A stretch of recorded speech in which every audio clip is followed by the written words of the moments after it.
Distorsi kitab hanya fitnah. Begitu banyak pihak yang bersemangat dengan niat baik di tengah ricuhnya percakapan tentang kembali pada kemurnian agama. Namun mungkinkah sebuah tujuan yang baik diiringi dengan usaha dan cara-cara yang sebaliknya? Program ini akan menjadi poin pembelajaran umat agar kita semua memperbaiki tata cara mendakwahkan kebaikan. Karena bisa saja demi menutupi pendapat yang berbeda kita rela menghalalkan yang haram. Muncul sebuah fenomena yang kadang luput dari perhatian, distorsi terhadap kitab-kitab klasik, sengaja diubah, dihapus, atau ditambah demi kepentingan tertentu. Mungkinkah semua ini hanya fitnah semata atau memang ada serubung niat tersembunyi yang mengancam keutuhan dan keluasan ilmu kita? Dan bisakah kita memperbaikinya demi tercapainya persatuan umat Islam? Wa'tasimu bihablillahi jami'an wa la tafarraqu. Perubahan dan penghapusan. Kini kami mengajak Anda untuk melihat temuan fakta-fakta berikut, di mana ada beberapa temuan yang mengganjal saat kita memperhatikan kitab-kitab berikut ini. Yang pertama, dalam kitab Wasiyatul Imami Abi Hanifah An-Nu'man yang dicetak oleh penerbit Dar Ibn Hazm pada cetakan yang pertama tahun 1418 Hijriah yang bertepatan dengan 1998 Masehi yang disunting oleh Abu Mu'adz Muhammad Ibn Abdul Hayy Uwainah. Tertulis pada halaman 37-38, nuqirru bi anna Allah Ta'ala istawa 'alal 'arsy min ghairi an yakuna lahu hajah wastaqarra 'alaihi wa huwa hafizul 'arsy wa ghairul 'arsy min ghairi ihtiyaj. Kami menetapkan bahwasannya Allah Subhanahu wa Ta'ala beristiwa tanpa membutuhkan kepada 'arsy dan menetap padanya menjaganya bukan 'arsy yang menjaganya tanpa membutuhkannya. Sedangkan penyunting kitab menyertakan foto dari beberapa halaman manuskrip dari kitab tersebut dan tertulis pada bagian di atas, nuqirru bi anna Allah Ta'ala istawa 'alal 'arsy min ghairi an yakuna lahu hajah wastiqrar 'alaihi wa huwa hafizul 'arsy wa ghairul 'arsy min ghairi ihtiyaj. Kami menetapkan bahwasannya Allah Subhanahu wa Ta'ala beristiwa tanpa membutuhkan kepada 'arsy dan tanpa menetap padanya menjaganya bukan 'arsy yang menjaganya tanpa membutuhkannya.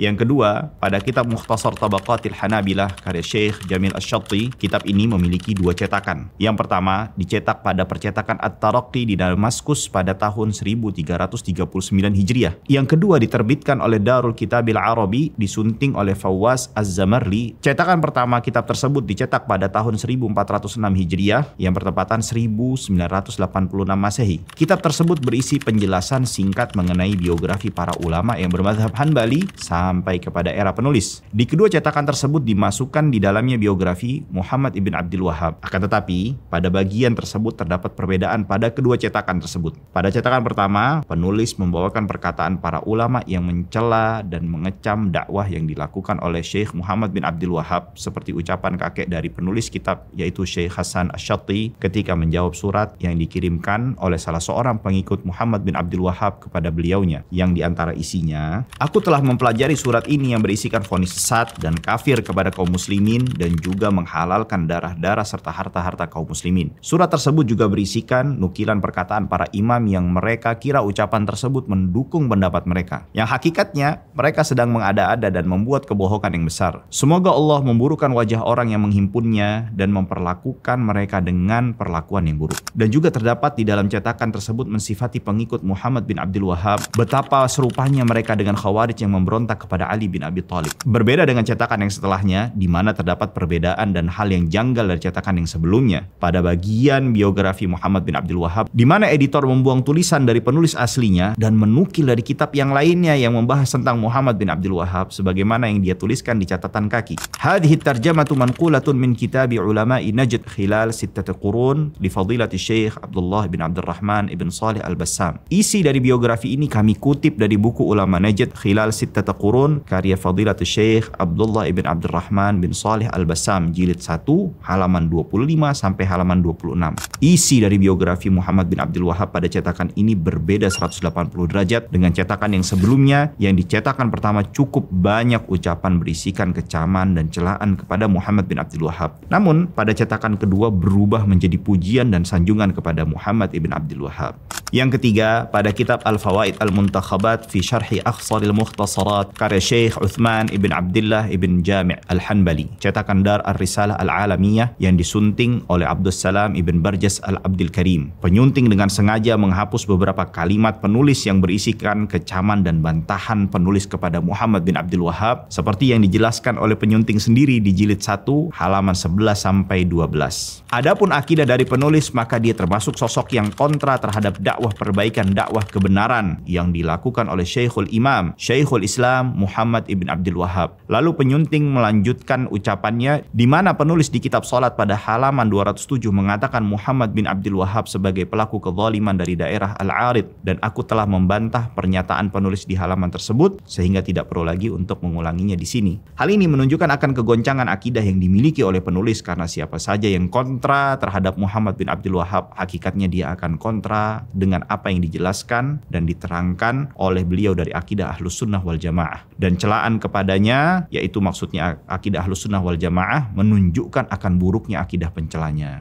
Maka pada halaman 207 penyunting menghapus ucapan beliau yang mengatakan Muhammad bin Abdul Wahhab sebagai pelaku kezaliman dari daerah Al-Arid dan membiarkan kosong pada bagian tersebut. Tidak berhenti di situ saja, penyunting mencela akidah dari penulis pada catatan kakinya dengan mengatakan fala yat'anu fihi illa rajulun maridul qalbi mubtala bil bid'ah.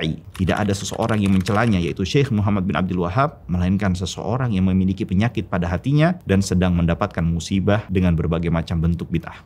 Yang keempat, pendistorsian kitab yang terjadi pada nazam yang dituliskan oleh Al-Imam Abdul Wahid Ibn Ashir Al-Fasi Al-Maliki yang berisikan penjelasan ringkas mengenai permasalahan mendasar yang berkaitan dengan akidah, fikih, ibadah, dan juga dasar tasawuf. Di mana penulis di dalam salah satu bait yang digubahnya secara tegas menjelaskan rujukan dari nazam yang disusunnya itu. Fi aqdil Asy'ari wa fiqhi Maliki wa fi tariqatil Junaidi Saliki. Pada akidah Asy'ari dan fikih Malik dan meniti di atas jalan suluknya Junaid. Namun terjadi pendistorsian pada kitab ini yang terdapat pada cetakan yang diterbitkan oleh Darul Ulum wal Ma'rifah dalam himpunan Jami'il Mutunil Fiqhil Maliki, himpunan mutun dalam madhab Maliki, yang disunting oleh Umar Mustafa Ahmad Ibrahim. Penyunting kitab menghilangkan dan merubah secara keseluruhan bagian pertama dari kitab tersebut. Yang kelima, dalam kitab Ats-Tsabarat Al-Hulliyah fi Syarhi Nadhbil Ajurumiyah, tulisan Muhammad Rafiq Al-Wansharansi yang diberi kata pengantar oleh Abdurrahman ibn Auf Al-Kuni yang diterbitkan oleh Darul Imam Malik Abu Dhabi. Kitab ini merupakan penjelasan dari Nadham Al-Ajurumiyah yang digubah oleh Ubaid Rabbih Asy-Shinqiti. Dalam salah satu bait penutup kitab tersebut seharusnya tertulis Ja'alallahu likulli mubtadi daimatan naf'i bijahi Ahmadi. Semoga Allah senantiasa menjadikan yang bermanfaat untuk para penuntut ilmu pemula bertawasul dengan kedudukan Ahmad.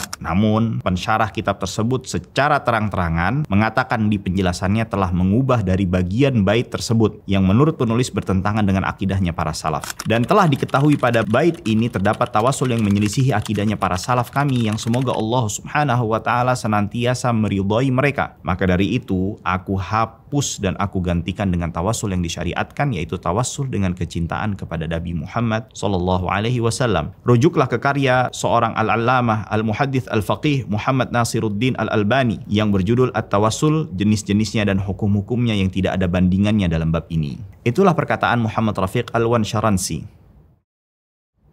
Siapa pelakunya?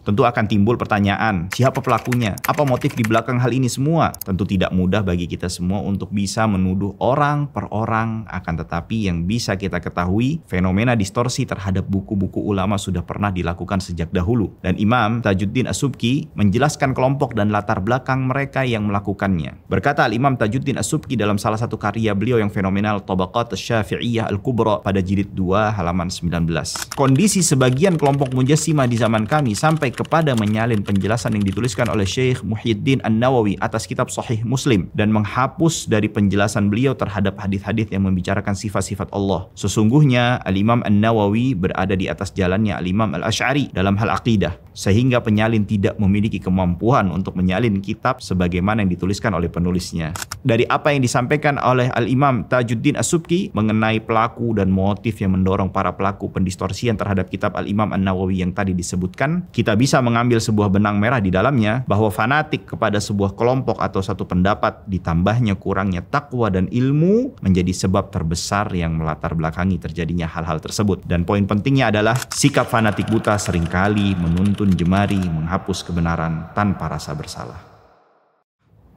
Tujuan distorsi: memahami motif dibalik sebuah distorsi, dibalik setiap usaha mengubah atau mengaburkan isi kitab tersimpan dorongan, entah itu ambisi fanatisme atau ketidaktahuan yang melahirkan dampak luas bagi siapa saja yang menimba ilmu. Disinilah urgensi menimbang pesan Rasulullah SAW tentang pentingnya saling menasehati dalam hal ilmu. Semoga chapter 3 ini menjadi cermin bagi kita semua untuk menilai dengan jernih apa tujuan sesungguhnya dari upaya memanipulasi kitab para ulama. Dari Ibnu Abbas radhiyallahu taala anhu telah berkata Rasulullah SAW, saling menasihatilah dalam ilmu, karena pengkhianatan salah seorang dari kalian yang berkaitan dengan ilmu itu lebih buruk daripada pengkhianatan pada harta. Nasihat bagi kita semua untuk bisa lebih selektif lagi dalam memilih kitab yang akan kita beli dan menjadikan sebagai rujukannya, hendaknya untuk memperbanyak berkonsultasi kepada para ustadz atau ulama yang memiliki pengetahuan yang luas, pengalaman yang panjang terhadap kitab-kitab para ulama. Jangan sampai kita salah dalam membeli buku-buku yang akan kita jadikan sebagai rujukan yang berkaitan dengan masalah agama kita.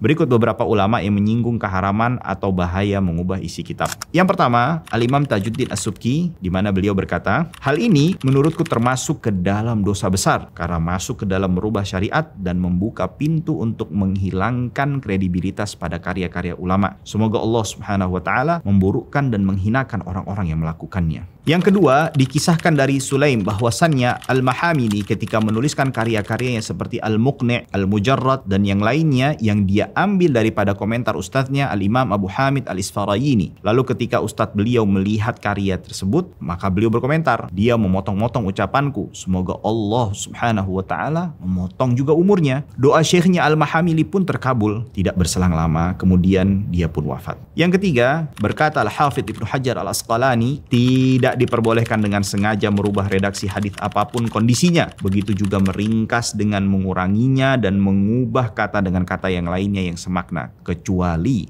bagi orang yang alim dengan makna-makna pada setiap katanya. Yang keempat, Al-Imam Ibnu Salah ketika menjelaskan perbedaan pendapat di antara para ulama mengenai hukum meriwayatkan hadis yang terdapat dalam hadis tersebut sebuah distorsi. Apakah harus tetap meriwayatkan secara utuh sebagaimana yang diterima atau harus dirubah? Lalu beliau melanjutkan mengenai sebuah pembahasan ketika hadis tersebut dituliskan dalam buku sang perawi. Apakah harus tetap menuliskan sebagaimana yang dia terima atau harus dia ubah redaksi hadisnya dalam rangka untuk mengoreksinya? Beliau menjelaskan, adapun memperbaikinya dan merubahnya ketika menuliskannya di dalam kitabnya, maka pendapat yang benar adalah tetap menuliskan sebagaimana yang dia terima dengan pemberian tanda, yakni pada kalimat yang salah tersebut, dan menjelaskan kalimat yang benar di luar pada teks hadis yang dia tuliskan di bagian samping halaman bukunya, karena hal tersebut lebih mengumpulkan maslahat dan menghilangkan kerusakan. Bisa kita lihat betapa kuatnya budaya kehati-hatian dalam sejarah keilmuan Islam, dan para ulama tidak bermudah-mudahan mengubah-ubah suatu teks bahkan ketika didapati adanya kekurangan pada teks tersebut. Kita menyadari akan keterbatasan dan kekurangan ilmu yang ada pada diri kita, maka kita membutuhkan panduan dan penjelasan dari para ulama baik secara lisan maupun tulisan. Namun dalam masalah tulisan jangan sampai kita salah membeli kitab, jangan terperdaya dengan indahnya layout dan cover yang ditampilkan oleh sebagian penerbit dan penyunting kitab yang tidak memiliki amanah dan tanggung jawab dalam menjaga keautentikan isi dari kitab yang diedarkan. Karena bila kita salah membaca, itu akan menjadi suatu hal yang akan kita pegang dan menjadikan acuan dalam beragama kita, yang artinya kita akan mengacu kepada suatu hal yang tidak valid. List distorsi. Berikut daftar sebagian kitab yang tercatat telah terjadi distorsi dengan mengubah maupun menghapus sebagian isi, kata atau kalimat. Yang pertama, Al-Adhkar karya Al-Imam An-Nawawi yang diterbitkan Darul Huda, Riyadh, Saudi Arabia. Yang kedua, Aqidatus Salaf wa Ashabil Hadith, diterbitkan Ad-Dar As-Salafiyah. Yang ketiga, Saidul Khatir, yang terdapat di dalam aplikasi Maktabah Asy-Syamilah edisi ke-6. Yang keempat, Iqtida'us Siratil Mustaqim, yang diterbitkan Matba'ah Ansarus Sunnah. Yang kelima, Lisanul Mizan, yang diterbitkan Darul Basyair Al-Islamiyah dan juga aplikasi Maktabah Syamilah edisi ke-6. Yang keenam, Dhail Tadhkiratul Huffaz yang diterbitkan Darul Kutub Al-Ilmiyah dan juga diedarkan Maktabah Asy-Syamilah edisi ke-6. Yang ketujuh, Taisiril Karimir Rahman fi Tafsiril Kalamil Mannan yang diterbitkan Darul Risalah dari Ibnul Jauzi, Maktabatur Rusyd. Yang kedelapan, Ijtima'u Juyushil Islamiyah yang diterbitkan Maktabah Ibnu Taimiyah, Kairo. Yang kesembilan, Al-Kabair dengan menghapus isi dari satu bab yang berjudul Menyakiti Para Kekasih Allah pada banyak cetakan. Yang ke-10, Asrarul Balaghah karya Al-Jurjani yang diterbitkan Darul Madani, Jeddah. Yang ke-11, Nailul Autar yang diterbitkan Darul Jil, Beirut. Yang ke-12, Hasyiyah Ibnu Abidin Al-Hanafi yang diterbitkan Darul Fikr, Beirut. Penutup. Di persimpangan wacana ini kita dihadapkan pada tanya, bagaimana jika tangan-tangan tak bertanggung jawab menodai warisan suci para ulama, menolak untuk beranggapan bahwa perbedaan pendapat merupakan kekayaan khazanah keilmuan Islam. Dalam sekejap cahaya ilmu yang seharusnya membimbing pun meredup, meninggalkan para pencari kebenaran dalam kelam kebingungan. Bukan saatnya menuding siapapun, melainkan mengulurkan tangan pada mereka yang terdampak distorsi, agar luka mereka terobati. Kita pun diingatkan bahwa para ulama terdahulu memiliki kewibawaan dalam menyampaikan ilmu, lalu bersikap elegan ketika terjadi perbedaan tanpa menghasilkan perpecahan. Kita dibutakan oleh opini-opini yang mengalir deras, mencipta jurang pemisah di antara kita sehingga energi terkuras. Inilah saatnya kita berempati, tidak lagi menyalahkan siapapun, melainkan memeriksa tiap lembar naskah dengan cermat. Pada akhirnya kebijaksanaan lahir dari keikhlasan, menerima bahwa kita semua bisa khilaf. Daripada terjebak saling mencela, lebih baik saling menguatkan dengan hati yang terbuka. Kita jaga keaslian warisan ulama yang tak sekedar berisi kesepakatan, tapi juga keindahan keberagaman pandangan. Semoga lewat upaya ini kita mengukuhkan tekad untuk mempelajari ilmu dengan hati yang jernih dan menaruh hormat kepada mereka yang lebih dahulu merintis jalan. Mari meniti cahaya kejujuran, menolak distorsi, dan saling merangkul menuju perbaikan. واعتصموا بحبل الله جميعا ولا تفرقوا